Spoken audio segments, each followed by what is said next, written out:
Welcome back to Unveiled Shadows, where we delve deep into the most chilling and perplexing cases from around the world. I'm your host, Nathaniel Roberts, and today we're revisiting a haunting case from Haddonfield, Illinois, a tale that has forever marked the town and remains one of the most disturbing incidents in American criminal history. Make sure you're not alone for this one. It's a spine-tingler. Picture this. Halloween night, 1963. Haddonfield should have been filled with the joyful sounds of children trick-or-treating and neighbors sharing laughter. But for one household, the Myers, the night was anything but joyful. In a twist that sounds more like horror fiction than reality, 6-year-old Michael Myers, for reasons that remain deeply enigmatic, turned on his own family. In a deeply shocking act, young Michael used a chef's knife to take the life of his teenage sister Judith. This act, carried out amidst the backdrop of Halloween festivities, would cast a long, dark shadow on Haddonfield's history. I met him 15 years ago. I was told there was nothing left. No reason, no conscience, no understanding, and even the most rudimentary sense of life or death, of good or evil, right or wrong. I met this 6-year-old child with this blank, pale, emotionless face and the blackest eyes, the devil's eyes. I spent 8 years trying to reach him, and then another 7 trying to keep him locked up, because I realized that what was living behind that boy's eyes was purely and simply evil. That was Dr. Samuel Loomis, Michael's dedicated psychiatrist, driven by a sense of responsibility and dread. He sought to understand the inscrutable mind of Michael Myers. With each session, he grew more convinced of the deep-seated danger Michael presented. Fast forward to October 30th, 1978. Michael, now older but no less enigmatic, was scheduled for a court hearing. Dr. Loomis and nurse Marion Chambers were assigned to the task of transporting him from the Smiths Grove Sanitarium where he'd been held. But things did not go as planned. On that fateful evening, in what seemed like a premeditated move, Michael Myers escaped, commandeering the very car meant to transport him. This escape, just a day before Halloween, would set in motion a series of events that to this day remain both horrifying and bewildering. Stick around after the break as we delve deeper into the dark corridors of Michael Myers' return to Haddonfield. You won't want to miss it.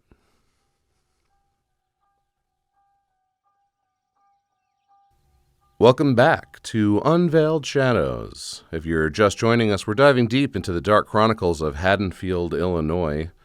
Last episode, we unraveled the horrifying events of Halloween night 1963 and the chilling escape of Michael Myers in 1978. Now let's pick up right where we left off. October 31st, 1978, a day that should have been filled with festive excitement in Haddonfield, was overshadowed by a growing sense of unease.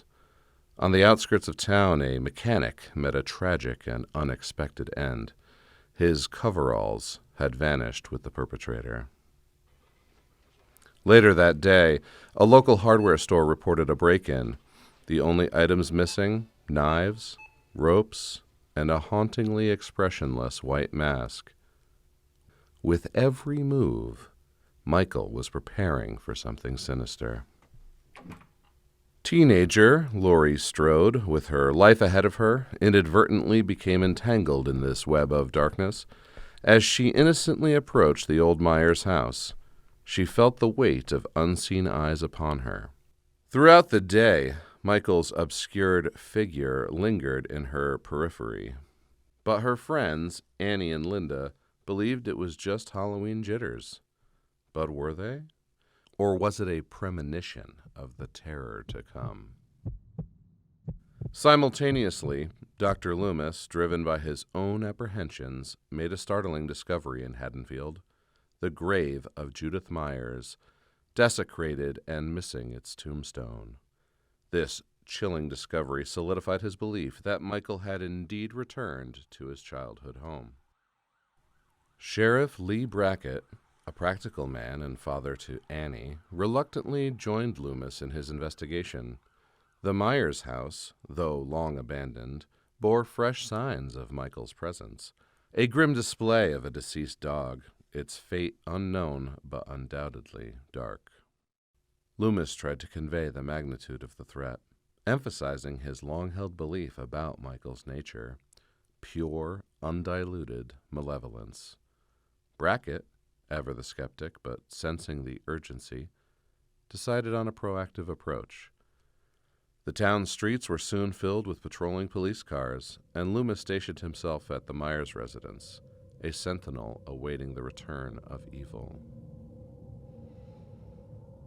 Join us after another short break as Haddonfield's Halloween night unfolds. What does Michael Myers truly want, and can he be stopped? Stay tuned. Welcome back to Unveiled Shadows.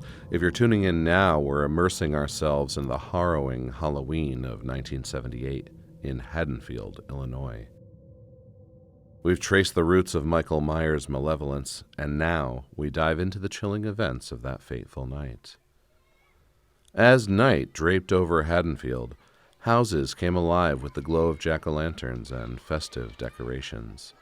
Inside the Doyle residence, Laurie Strode settled in for a seemingly mundane night of babysitting young Tommy. Across the street, Annie was watching over Lindsay Wallace. But as the evening unfolded, the two houses drew the attention of the returning menace, Michael Myers.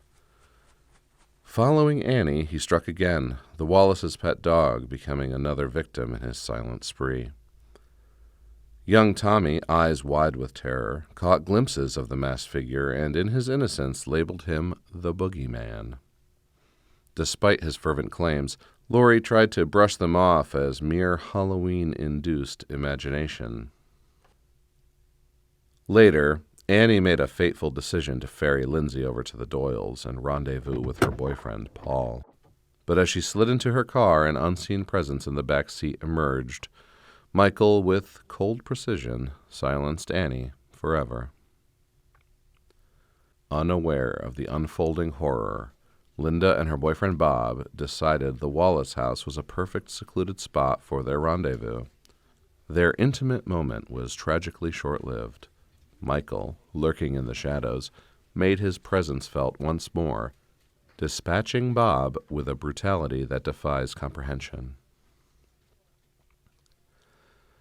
Adopting a ghostly disguise, Michael confronted Linda, who, mistaking him for Bob, engaged in playful banter. But when the silent figure didn't respond, frustration drove her to call Laurie. The call, however, took a terrifying turn as Michael ended Linda's life, with Laura unwittingly bearing auditory witness.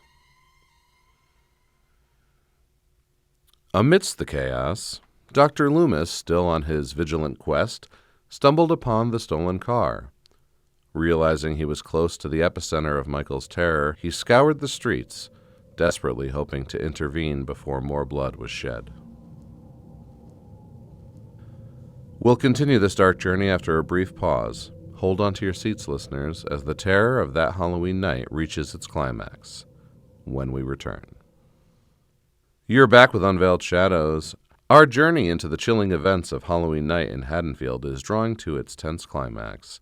In our last segment, we witnessed the ruthlessness of Michael Myers, but what happens next will forever be etched in the annals of true crime. Haunted by the eerie phone call, Laurie, driven by concern, ventured to the Wallace residence. Her discovery there was nothing short of nightmarish. The lifeless bodies of her friends, each displayed in grotesque fashion, but most chilling was the sight of Judith Myers' headstone, eerily out of place in the bedroom. As the weight of the horror bore down on Laurie, a sudden movement caught her eye. Michael, ever the silent predator, lunged. In the ensuing scuffle, Laurie suffered a deep gash on her arm and stumbled, falling down the staircase. Dazed but driven by adrenaline, she made her way to the one place she felt safe, the Doyle house.